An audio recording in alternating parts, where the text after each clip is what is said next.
আসসালামু আলাইকুম রহমতুল্লাহি ওবরকাতুহু। সম্মানিত দর্শক, দুটো গুরুত্বপূর্ণ বিষয় নিয়ে আলোচনা করব।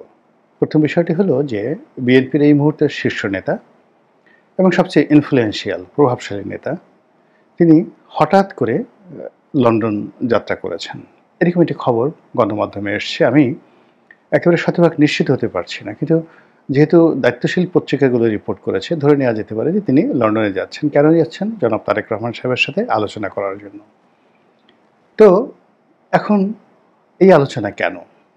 প্রতিনিয়ত তাদের মধ্যে টেলিফোনে কথাবার্তা হচ্ছে, স্কাইপেতে কথাবার্তা হচ্ছে। জনাব তারেক রহমান সাহেব বিভিন্ন রকম সিদ্ধান্ত দিয়ে যাচ্ছেন এবং এই দলটি জনাব তারেক রহমান সাহেব যতদিন লন্ডনে আছেন ততদিন তো তিনি স্কাইপের মাধ্যমে পরিচালনা করছেন। তো লন্ডনে গিয়ে যে বৈঠকগুলো সরাসরি হয়েছে মির্জা ফখরুল সাহেবের সাথে বা অন্য কোনো বিএনপি নেতাদের সঙ্গে, ওর ফলে বাংলাদেশের রাজনীতিতে গুণগত কোনো পরিবর্তন আসছে। তারেক রহমানের কোনো অভিনব সিদ্ধান্তে বাংলাদেশের যে রাজনীতিতে কোনো প্রভাব প্রতিপত্তি স্থাপিত হয়েছে, কিংবা যেটাকে বলা হয় র্যাডিক্যাল চেঞ্জ এরকম হয়েছে, তার কোনো নজির নেই। বরং যে সকল নেতা লন্ডনে গিয়ে জনাব তারেক রহমান সাহেবের সাথে ঘনিষ্ঠভাবে বৈঠক করেছেন, মেলামেশা করেছেন, এ সকল নেতা বাংলাদেশে এসে পরবর্তীকালে অনেকেই তাদের রাজনৈতিক কর্তৃত্ব হারিয়েছেন এবং তারা যে কাজগুলো করার চেষ্টা করেছেন সেই কাজগুলো তাদের রাজনীতির ক্যারিয়ারে একটা বিরাট বুমেরাং হয়ে দেখা দিয়েছে। এটি হলো একটা বিষয়। তো কাজেই জনাব সালাউদ্দিন সাহেব এখন যে লন্ডনে গেলেন, সেটা যদি ইতিবাচক দিক আমরা ধরি, সেই ইতিবাচক দিক হলো সামনে তাকে কি করে মহাসচিব বানানো হবে বা কবে বানানো হবে এই বিষয়গুলো নিয়ে আলোচনা হতে পারে। অথবা এই মুহূর্তে জুলাই সনদ নিয়ে যে সকল জটিলতা দেখা দিয়েছে তার প্রেক্ষিতে আসলে কী ধরনের আলোচনা হতে পারে, যেটা আসলে স্কাইপিতে সম্ভব হয় না, যেটা মুখোমুখি আলোচনা করলে হয়তো একটা সিদ্ধান্ত বের হয়ে আসে। এই বিষয়গুলো নিয়ে আলাপ আলোচনা করা হতে পারে। আর থার্ডলি হলো জনাব তারেক রহমান সাহেব বাংলাদেশে আসবেন নভেম্বর মাসের মধ্যে। এরকম একটি ঘোষণা বিএনপির সব মহল থেকে দেওয়া হয়েছে এবং তিনি নিজেও সেই তার নেতাকর্মীদেরকে আশ্বস্ত করছে যে আমি খুব শীঘ্রই ফিরছি। তো সেক্ষেত্রে বিএনপি ইতিমধ্যে জানেন যে 238টি সিটে তাদের একক প্রার্থী তারা ঘোষণা করেছে।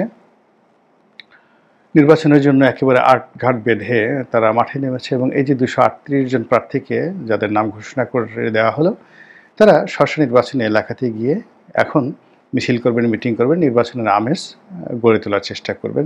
এটা আগামী এক সপ্তাহে বাংলাদেশের যে রাজনীতির টোটাল কোর্স অফ অ্যাকশন, এটাকে পরিপূর্ণভাবে চেঞ্জ করে দেবে।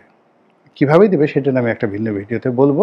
শুধু এটাই বলি যে এখন আমরা এই মুহূর্তে রাজনীতির যে পরিণাম চিন্তা করছি, বিএনপির এই প্রার্থী ঘোষণার ফলে পুরো পরিণামটি 180 ডিগ্রি অ্যাঙ্গেলে উল্টে যাবে। সেই উল্টানোটা বিএনপির জন্য ভালো হবে বা মন্দ হবে, কি হবে না হবে, এই বিষয়গুলো নিয়ে হয়তো জনাব তারেক রহমান সাহেব এবং সালাউদ্দিন সাহেব তারা ফেস টু ফেস আলোচনা করতে চাচ্ছেন। 2 নম্বর হলো যে জামাত যেভাবে জিদ ধরেছে যে নভেম্বর মাসেই গণভোট হতে হবে, আর বিএনপি এই গণভোটের বিষয়টি প্রথমে এড়াতে চেয়েছে, আর সর্বশেষে তারা এই গণভোটের বিষয়টি মূলত জাতীয় নির্বাচনের সঙ্গে একই দিনে এই গণভোট আয়োজনের যে পরামর্শ দিয়েছে, এর বাইরে বিএনপি যেতে চাচ্ছে না। এবং বিএনপি যদি এখন নভেম্বর মাসে বা ডিসেম্বর মাসে অথবা জাতীয় নির্বাচনের আগে যে কোনো মূল্যে গণভোট মেনে নিতে বাধ্য হয়, তাহলে বিএনপি রাজনীতির একেবারে সর্বনাশ ঘটে যাবে। মানে পাশ করা তো দূরের কথা, ঢাকা বিশ্ববিদ্যালয়, জাহাঙ্গীরনগর বিশ্ববিদ্যালয় তাদের যে ফেল করতে কষ্ট হয়েছে, ঠিক জাতীয় নির্বাচনে একই অবস্থা হবে। এই যে 238 জন প্রার্থীকে ঘোষণা করতে দেওয়া হয়েছে, এটা যে কি হবে এটা আমরা এখন কল্পনাই করতে পারছি না। কাজেই বিএনপি এই জিনিসটা বোঝার কারণে তারা সেই গণভোটের ঝুঁকিতে যেতে চাচ্ছে না।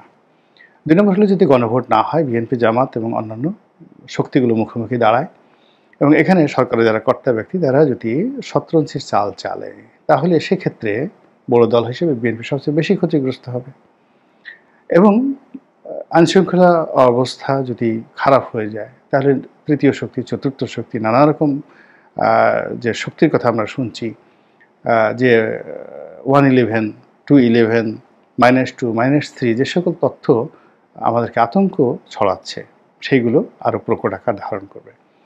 অন্যদিকে জনাব তারেক রহমান সাহেব আসবেন, তার জন্য বাসা ভাড়া করা থেকে শুরু করে বাসা ঠিক করা, এরপর যাকে বলা হয় তার ব্যবহারের জন্য বুলেট প্রুফ গাড়ি, তার আম্মার জন্য বুলেট প্রুফ গাড়ি, এবং যেভাবে যাকে বলা হয় তাদের নেতাকর্মীদের জন্য আরও 2টো বুলেট প্রুফ গাড়ি, 4টি বুলেট প্রুফ গাড়ি আমদানির যে অনুমোদন তারা সরকার থেকে নিয়েছে, এটা মূলত বিএনপির জন্য বুমেরাং হতে যাচ্ছে। এই গাড়িগুলো আমদানি করা হচ্ছে বা কবে আসবে আমি এটা জানি না, কিন্তু এই গাড়ির যে অনুমতি চাওয়া, ইট মিনস বিএনপি আসলে এই জনারণ্যকে ভয় পাচ্ছে।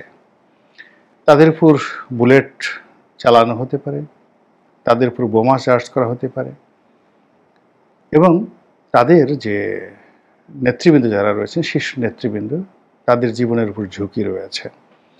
এই ভয় দিয়ে যুদ্ধ করা যায়, এই ভয় দিয়ে গেরিলা যুদ্ধ চালানো যায়, কিংবা নিষিদ্ধ রাজনীতি করা যায়, কিন্তু পাবলিক পলিটিক্স, জনগণের যে রাজনীতি, সেই রাজনীতির মধ্যে কোনো ভয় এবং আতঙ্ক থাকলে আর তারা রাজনীতি করতে পারে না।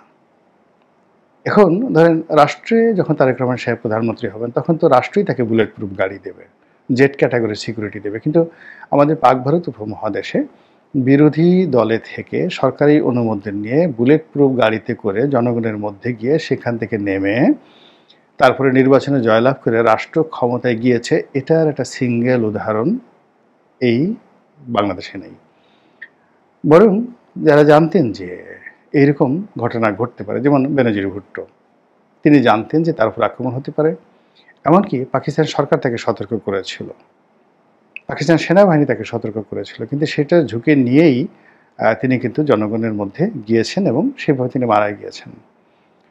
কিন্তু তার এই মারা যাওয়ার কারণেই কিন্তু তার পরিবার রাজনীতিতে টিকে আছে, অন্যথায় বিলাওয়াল ভুট্টো, আসিফ আলী জারদারি, এদের নাম মানে পাকিস্তানের রাজনীতিতে থাকতো না।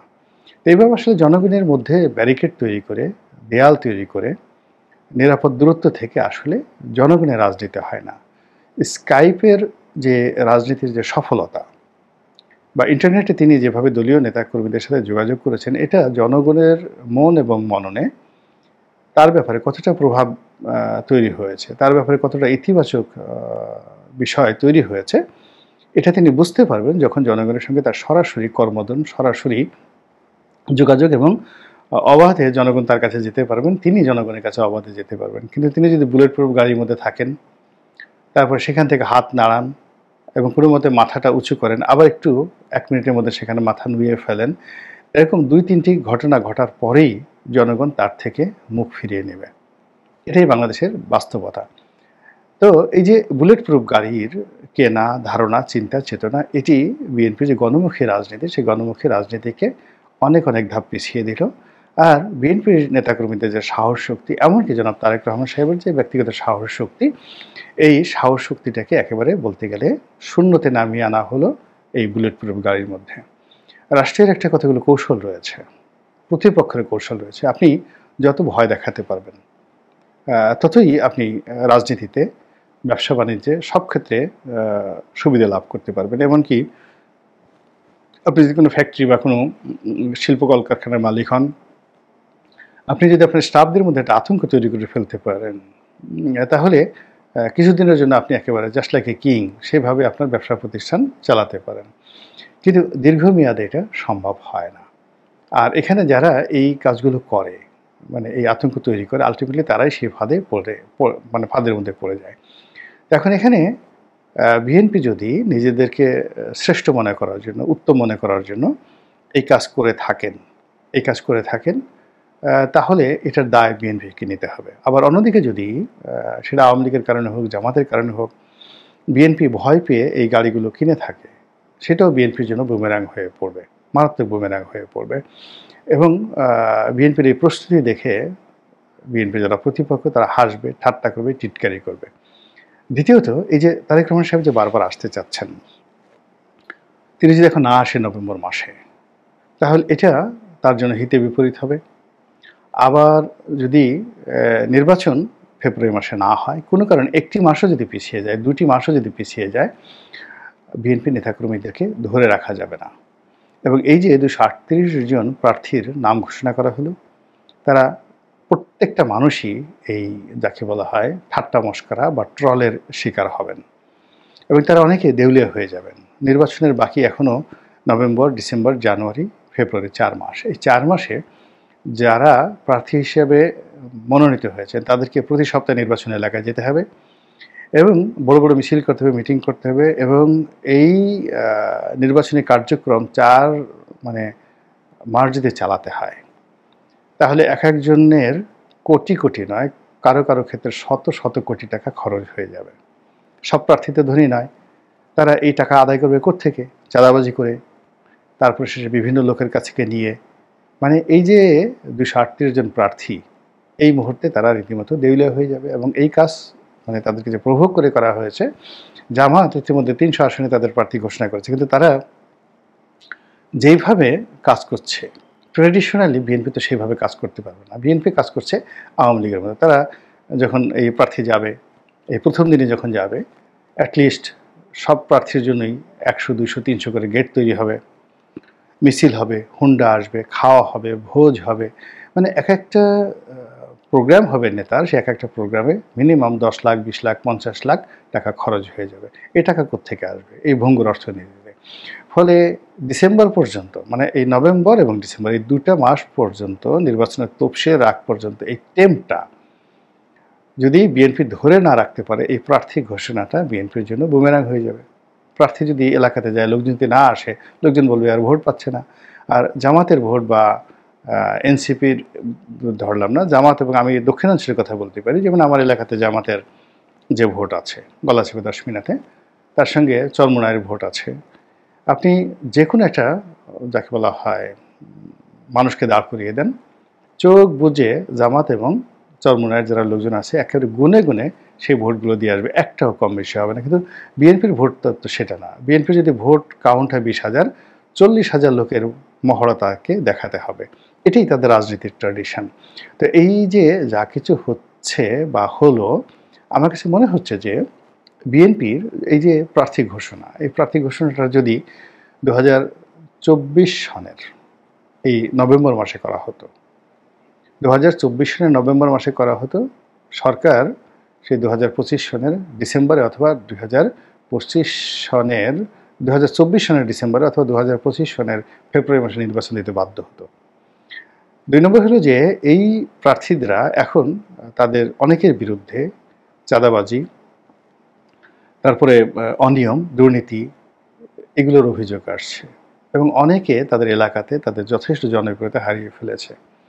কোনো কারণে যদি নির্বাচন না হয় এবং কোনো কারণে যদি পরিবর্তিত পরিস্থিতিতে কোনো সরকার এসে চাঁদাবাজ ধরার কথা চিন্তা করে, আইনশৃঙ্খলা রক্ষার কথা চিন্তা করে, কোনো দমন পীড়নের কথা চিন্তা করে, এই 238 জন যারা প্রার্থী আছে তাদের জীবন তামা তামা হয়ে যাবে, তামা তামা হয়ে যাবে। রাজনীতির একটা মূল ব্যাপার হলো যে সেই ইন্ডিয়া উইন্স ফ্রিডমে একটা বিখ্যাত কথা লিখেছেন মাওলানা আবুল কালাম আজাদ। তিনি বলছেন যে জাতীয় জীবনে কখনো কখনো এমন ঘটনা আসে যখন প্রতিপক্ষের কথা মতো বা জনগণের কথা মতো নেতাকে চলতে হয় এবং সেক্ষেত্রে নেতারও পতন হয়, জনগণের পতন হয়।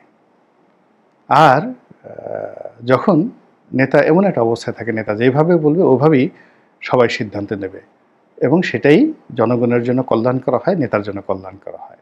পড়ে দেখেন মাওলানা আবুল কালাম আজাদের। তো এখন বিএনপি আসলে নিজের থেকে কোনো কিছু করছে না গত 14 মাসে। তারা জনগণের ভয়ে কিছু কাজ করছে, জামাতের ভয়ে কিছু কাজ করছে, সমালোচনার জন্য কিছু কাজ করছে, এনসিপির ভয়ে কিছু কাজ করছে, আওয়ামী লীগের ভয়ে কিছু কাজ করছে। সবসময় কমপ্লাই করার চেষ্টা করছে। এত মানুষকে খুশি করে, রাজি করে আসলে কখনো রাজনীতি হয় না। তো এই যে এখন রাজনীতি যে জটিল অবস্থায়, যেখানে বাংলাদেশে এই মুহূর্তে হাজারোটা সমস্যা তৈরি হয়ে আছে, সেই সমস্যার মধ্যে এখন বিএনপির প্রার্থী ঘোষণার কোনো দরকার ছিল না। সালাউদ্দিন সাহেবের লন্ডনে যাওয়া কোনো দরকার ছিল না। আর এই মুহূর্তে যে বাস্তব অবস্থা, তারেক রহমান সাহেব বাংলাদেশে আসবেন, এই মুহূর্তে সেটা আমার কাছে নিরাপদ মনে হচ্ছে না। সেটা বুলেট প্রুফ গাড়ি, বুলেট প্রুফ হেলিকপ্টার, যা কিছু হোক না কেন। তো এরকম একটা পরিস্থিতির মধ্যে এই যে বিএনপি যে কমপ্লাই করছে সব কিছুর সঙ্গে, প্রতিপক্ষের সঙ্গে, জনগণের সঙ্গে, এটি বিএনপির জন্য কতটা বুমেরাং হয় তা দেখার জন্য জাস্ট ওয়েট ফর 7 days। আজকে এই ভিডিওটা করছি, তার থেকে 7 days-এর মধ্যে আপনি দেখতে পাবেন যে এই জিনিসগুলো কিভাবে বুমেরাং হয়ে বিএনপির জন্য ফিরে আসে। মহান আল্লাহ আমাদের সবাইকে হেদায়েত দান করুন এবং হেফাজত করুন। আসসালামু আলাইকুম ওয়া রাহমাতুল্লাহি ওয়া বারাকাতুহু।